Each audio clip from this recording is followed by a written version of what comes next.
Hello everyone, हम MBA के third semester के बिजनेस एथिक्स के एक इम्पॉर्टेंट टॉपिक के साथ हैं फिर से, which is process of the merger and acquisitions. We have already covered the reason behind of merger and acquisitions and the ethical ways of merger and acquisitions, and now we are with the topic process of mergers and acquisitions. So merger and acquisitions का एक पूरा process होता है, ठीक है. उस पूरे process को हम तीन कैटेगरीज में, तीन फेजेस में हम कह सकते हैं डिफाइन करते हैं, which are reorganisation, second is rationalisation, third is redundancy. ठीक है.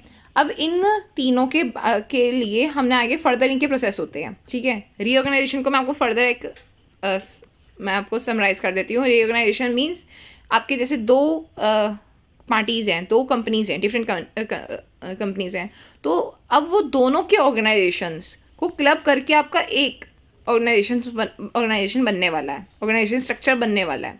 So that would be the reorganisation. ठीक है.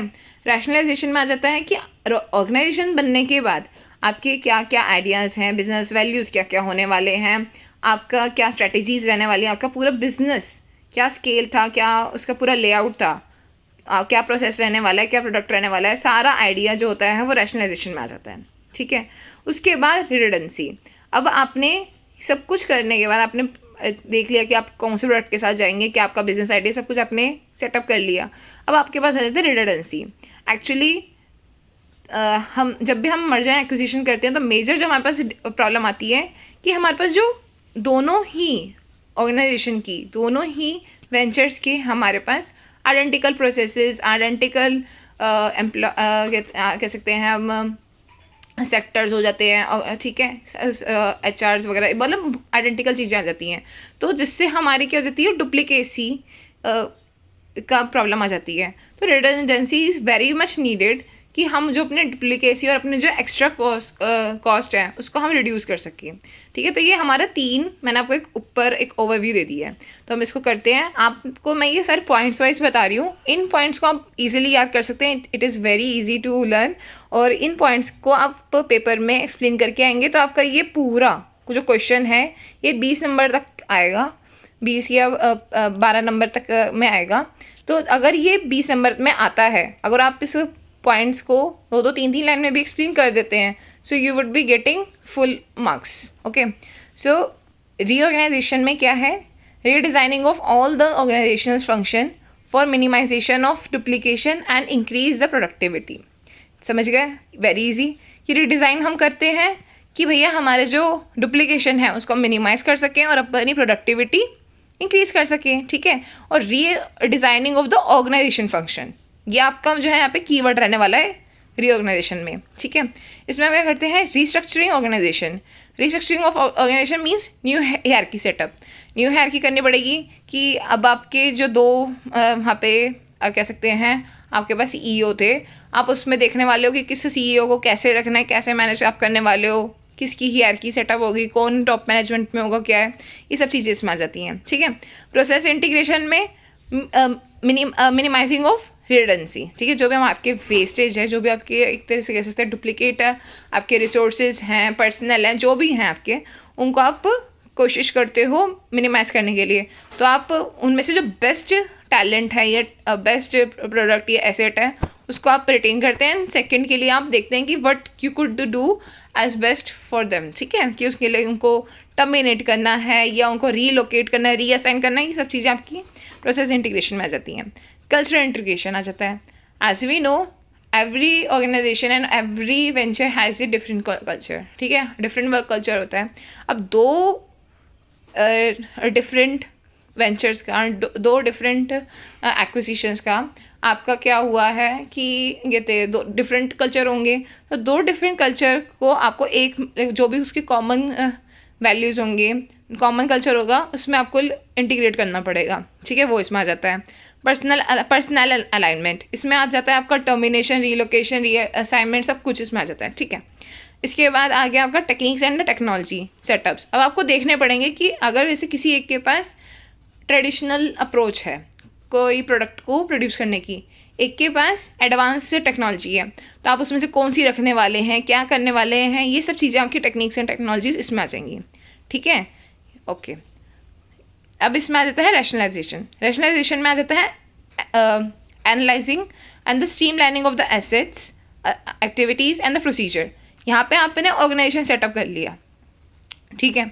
अब यहाँ पर आप ना प्रोसेस और बिजनेस आइडिया सेटअप कर रहे हैं कि अभी तक आपके 2 बिजनेस आइडियाज थे, 2 organisation means 2 business idea. Now you are interested to integrate it, ठीक है। तो आप एनालाइज करोगे कौन सा आपका बेस्ट है, कौन सी एक्टिविटीज़ आपको रखनी है, सब चीज़ें इसमें आ जाएगा, ठीक है। तो इसमें फर्स्ट आ जाता है rationalisation of the product and the services, ठीक है, वेरी इजी। ऑपरेशनल रैशनलाइजेशन इसमें आ जाता है कि आप कैसे प्रोसेस एग्जीक्यूट करने वाले हो, ये उसमें आपका वो चीज़ आ जाती है। फिर आ जाता है फाइनेंशियल, आपके फाइनेंशियल डिसीजंस चेंज होने वाले हैं। दोनों के फाइनेंशियल डिसीजन डिफरेंट थे, अब आप कौन से रखने वाले हो। कस्टमर्स की जो है कस्टमर्स मार्केट या हम कह सकते हैं product market would be different. अब वो आपको देखने वाले हो कि क्या आप प्रेफरेंसेस रखने वाले हो, प्रोडक्ट में भी आप चेंजेस ला सकते हो। मेजरली जो हमारा मर्जर एक्विजिशंस का चीज़ होती है कि हम प्रोडक्ट में एडवांसमेंट के लिए भी हम करते हैं, तो आप कस्टमर कैसे डील करोगे कस्टमर के साथ। वर्क फोर्स आ गया, वही एम्प्लॉयज़ का। कल्चरल आ गया जो हम अभी कर ही चुके हैं। सप्लायर रिलेशनशिप्स आ सकते हैं, किसी के कोई डिफरेंट सप्लायर्स थे, अब वो सप्लायर्स दूसरे हैं, ठीक है। फिर इसमें आ गया हमारा कम्युनिकेशन एंड चेंज मैनेजमेंट। अब इसमें आपको जो भी आपने चेंजेस करे हैं, you know that we have already studied in our prior semesters कि चेंज जो है वो कन्फ्लिक्ट लाता है ना। तो चेंज को कैसे मैनेज करने वाले हो, कैसे अवेयरनेस देने वाले हो, सब चीज़ें आपकी इसमें आ गई। अब आ जाती है रिडंडेंसी। रिडंडेंसी होती है कि भाई सब कुछ स्ट्रीमलाइन कर दिया, सब अपने ऑर्गेनाइजेशन सब कुछ सेटअप कर लिया, उसके बाद आपको रिडंडेंसी जो एलिमेंट्स हैं उनके ऊपर काम करना पड़ता है, ठीक है। तो वो कैसे करते हैं, after the streamlining of process redundancy of the elements कैसे कैसे होगा, मतलब उनको इस तरीके से सॉर्ट ऑफ विकेट से कि हमें निकालना या वैसे हम समझ सकते हैं, ठीक है, या जो भी है। तो उसमें हम आ जाता है पर्सनल रिडक्शन। पर्सनल रिडक्शन में आ जाता है टर्मिनेशन करना पड़ेगा, ठीक है। रोल एंड पोजीशन असेसमेंट, आप क्या कर सकते हो, आप फिर से असेसमेंट कर सकते हो रोल एंड पोजीशन के लिए कि आपके पास ऑप्शंस हैं। So you could do the assessment कि who would be the right person for that position, ठीक है। इंट्रैक्शन एंड रेजिस्टेंस हो सकता है कि भैया आप कैसे उनको इंट्रैक्ट करोगे, क्या उनको असिस्टेंस दोगे, कैसे अवेयरनेस क्रिएट करोगे, वो इसमें आ गया। इंटीग्रेशन प्रिपरेशन आ गया कि आपको इंटीग्रेशन करना पड़ेगा। अगर आपको क्या कहते हैं दोनों ही वेंचर्स में से एक एम्प्लॉयज़ या डिफरेंट एम्प्लॉयज़ को मिला करके एक पूरा ग्रुप बनाना है, तो आपका यहाँ पे इंटीग्रेशन वाला वो प्रोसेस आ गया, ठीक है। लीगल एंड रेगुलेटरी कंप्लायंस आ जाएगा, वो आपको पूरा देखना पड़ेगा कि अगर आपको किसी एम्प्लॉय को निकालना भी है, सब कुछ करना है, तो उसको भी आपके विद लीगल तरीके से, ये रेगुलेटरी तरीके से जो भी उसके रूल्स हैं उसको फॉलो करके आपको करना पड़ेगा।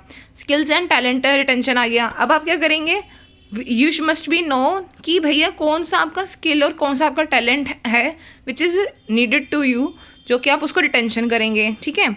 कल्चरल कंसिड्रेशन करेंगे कि भाई कहते हैं फेवरेबल एनवायरनमेंट हो, वही मैंने आपको जैसे पहले बताया था वो सब चीज़ें। क्यों, क्योंकि अगर आप रिडेंडेंसी कर रहे हैं so that would lead the क्यूस।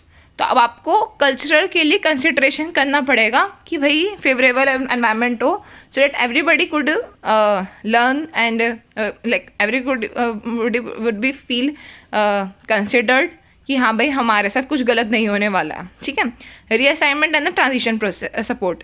अब आप अगर रीअसाइनमेंट कर रहे हो एम्प्लॉयज़ को कोई काम, वो देख सकते हैं, या ट्रांजिशन कर रहे हो, वो पूरे तरीके से हमारा होना चाहिए कि हमारा टर्मिनेशन, रीलोकेशन, रीअलोकेशन, इन सब में पूरा एक तरीके से फुल फ्लेज प्रोसीजर होना चाहिए उसका, ठीक है।